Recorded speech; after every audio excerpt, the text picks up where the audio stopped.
current situation ron is kuan like anang kuan kanang tama-tama lang nga maka-survive mi everyday. Unsa inyohang kuan diri kanang paningabuhian ninyo? Ay, farmer ako papa. Unsay kuan sagingan? Sa Basakan. Inyo ha sarili. Adili, maintainer rami. Pila ka hektarya? 8 man ata to or 7 hektar? Wow, ang laki naman.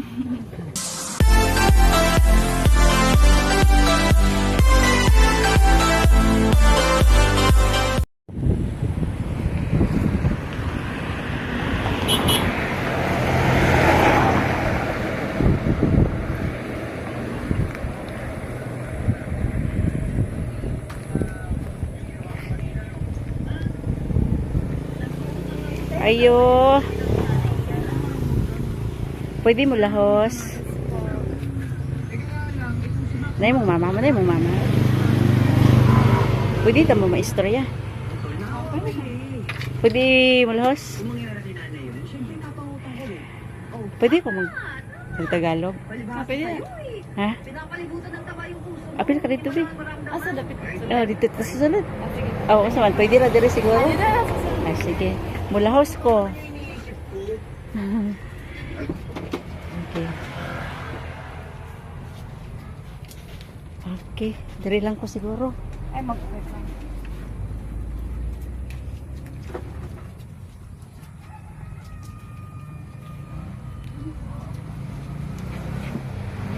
Ayaw lang kate. Diri lang, istorya lang gud ta. Ali diri. Ha? Ali diri? Diri ba? Dili ka mga, Dali. Dali Sige na, mas may mo makita. Kayo ang istorya rata. Kumusta man inyo ang kwan diri? Inyong paningabuhi?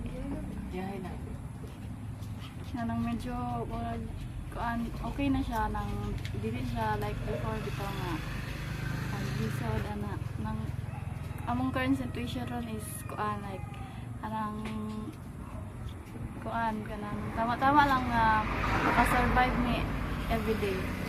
Unsa inyohang kuan diri kanang paningabuhian ninyo? Ay, farmer ako papa. Unsay kuan sagingan? Sa Basakan. Inyo ha sarili. Adili, maintainer rami. Pila ka hektarya? 8 man ata to or 7 hektar? Wow, ang laki naman. Tamang-tama. So, siya lang talaga mag-isa nagbinti ng palayan. Ay, karon is kauban niya akong kuya. So dalawa sila. Sa 7 hectares? Oo. Ang laki naman. Pero ang may-ari niyan, taga dito rin. Opo, sa gabi. Tagal na kayo dito? Opo, dili may since kuan na anak ni. Kaya na anak ni lang. Ay second home na naman ni kayo. Dito kami ang first. Dili naman din. So anong pangalan ni nanay mo? Ha? Emily Lodobisi. Ang pangalan ng asawa mo? Alexander. Lodobisi. So, marami Lodobisi dito, di ba? Kasi kasi ako, may group ako sa isang charity. Yung channel namin, pwede nyo i-search mo yung channel namin sa sa charity, OFW Charity Group. So, i-search mo. Kasi itong video na to, makikita mo doon sa sa charity. I-upload yung mga videos na namin, yung na-vlog namin na binigyan namin ng mga grocery. Kunti lang grocery pero siguro makatulong na to sa mga ilang araw lang na Kasi kunti pa kami ng grupo. May grupo kami na OFW dun sa yung mga kasama ko, mga OFW. Tapos nag-ambag-ambag sila para mamigay. Gusto nila. Tapos ako ang inatasan dito sa Mindanao na mag-vlog. May isa din kaming vlogger doon sa Luzon. Pero kunti pa kami na grupo. Kaya naghanap ako ng ma-scout ko dito na mabigyan namin ng grocery kahit kunti lang. Ilan kayong magkapatid? 4. Ang panganay nanay is kuan ay ang akong duha ka kuya is minyo na. So, apat kayo. Opo. Yes, po, lahat mga lalaki yung kapatid mo. Ang duha So, apat ang anak mo, tapos 2 lalaki, 2 babae. Yung una, yung mga lalaki, nag-asawa na. So, ilang taon ka na gang? 16. 16. Tapos yung kapatid mo? Kuan 14. So ikaw ang mas tanda sa kanila. Nag-aaral ka pa? Is po. Saan? Sa Gabi National High School. Anong grade mo na? 11. So mag-11 ngayon. Opo. Doon ka sa doon ka talaga nag-aaral sa Gabi National High School. Buti man kasi naghanap ako ng ng ma-scout ko dito, kaya nakita ko tong bahay nito na ay puntahan natin yung kasi bigyan natin ng kasama ko yung anak ko, siya ang driver, kaya naghanap ako, kaya kayo ang napili ko na bigyan ng grocery. Kunti lang to pero makatulong na to sa inyo. Ang grupo namin yung mga OFW. Tapos doon mo makikita yun, yung channel na yan, yun ang channel namin sa charity. So lahat ng grupo namin may iba't ibang channel. So yan lang talaga ang channel namin sa charity namin, OFW Charity Group. Pero yung mga member may iba't ibang channel.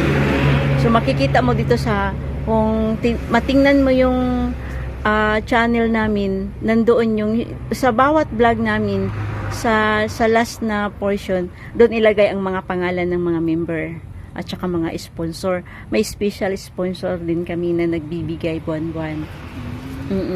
Kaya ako ang inatasan nila dito na maghanap ng mabigyan namin. So kayo ang nakitan mo. Musta naman ang buhay ni wala kayong pagsubok na yung mga sakit, okay lang ba siya pa?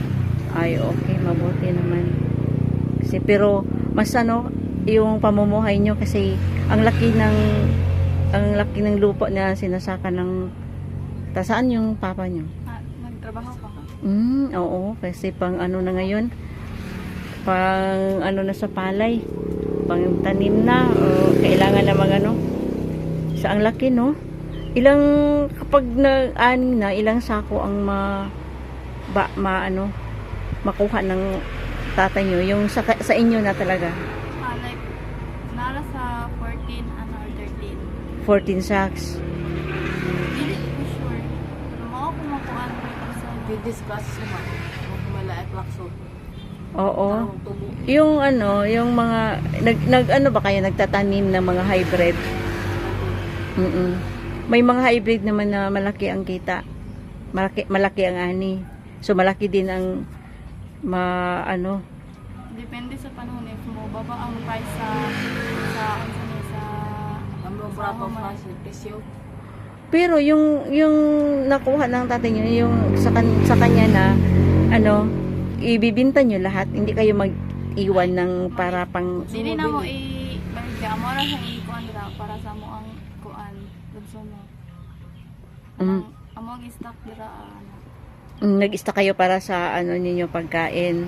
So yung natira ninyong pagkain, makaabot ba ng sunod na ani? Ay, buti naman. Kasi kahit papaano na kayo sa Oo, may bigas na, wala nang So ulam na lang ang hanapin, pero kapag may kahit dito sa likod nyo magtanim-tanim kayo ng gulay, hindi na yung na lang, yung isda na lang ang hanapin. Pero pa, wala kayong pang panggabuhayan nyo, yun lang ba ang palayan? Wala nang extra na ibang pagkakitaan ng yun lang talaga ang palayan. Pero nakasurvive kasi yung mga magulang mo nakapagtapos ba sila? Yung bunso nyo anong grade na niya? kuan mag grade 8 na. So doon lang sa Gabi. Kayo lang maglakad lang kayo or may motor? Hatod sundo. hatid sundo kayo. Sino mag-ano? Papa mo? Opo. Sometimes si kuya. Hindi naman. Tapos may ano ako, may dala akong ano. Lloyd, may dala akong ano, konting grocery. Konti lang siya kasi konti lang kami ng grupo. Pero para sa akin may ano, malaki na yung maitulong sa inyo. Sana yung kasama ko. Ito po, may dala akong grocery.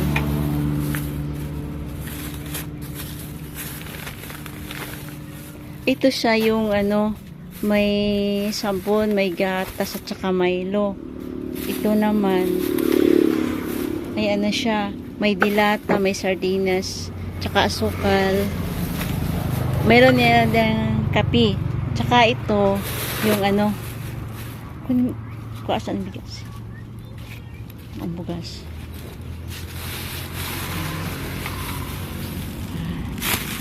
Ay, yan. Ito ang ano namin, yung bigas, 5 kilo at saka yun ang grocery. Kunti lang yan pero siguro mga 2 araw na yun. Ano po masasabi niyo sa sa grupo? Thankful me kay naapil mi nga kuan, naapil mi nga hatagan ani. Thank you kay matabangan mi ani pila ka adlaw makakuan stock mi dira anta kuan mo dako pa yung charity. God bless ko unya kuan alang naan kanang unta ana i-guide mo ni Lord nga daghan pa mo matabang. Sa OFW charity group. Agay. Nag-ano na. Parang malapit ng ulan. OFW charity group, ito na po, yung nabigay ko na po sa kanila yung tulong na galing sa inyo. Narinig niyo po ang pasasalamat nila. Sila po ang nabigyan namin dito. Medyo malapit-lapit lang dito sa amin. Yeah, matagal ko na tong nakikita kapag pumunta kami ng lungsod, nakita ko na tong bahay nila. Ngayon lang kami na mabigyan namin.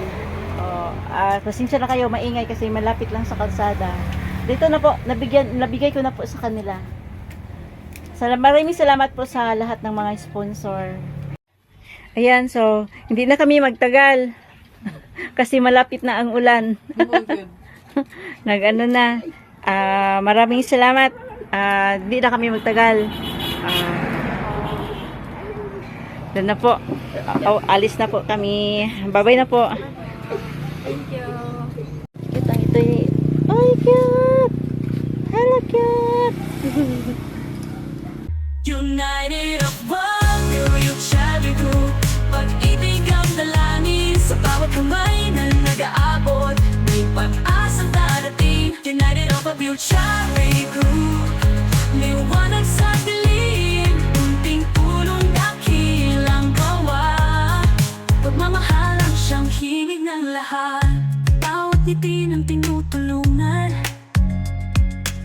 Kaligayahan ang kapalit naman. Di hadlang ang layo't distansya.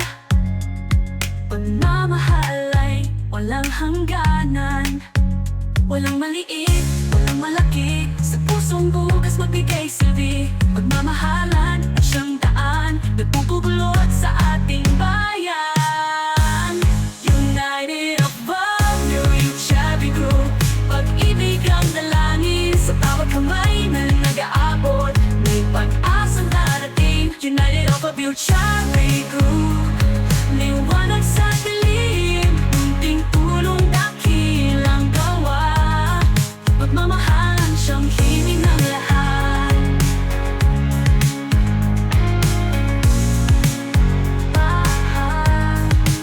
Sama-sama tayong magsilbi. Puso'y bukas, walang hinihintay na ganti. Sa munting paraan, sa bawat hakbang. Pagmamahal ang ating ilaw at gabay.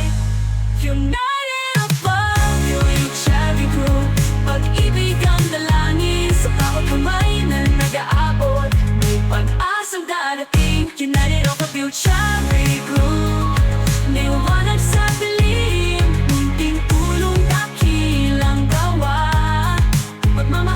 siyang hingin ng lahat. Munting tulong dakilang gawa, pagmamahal na tangi at wagas.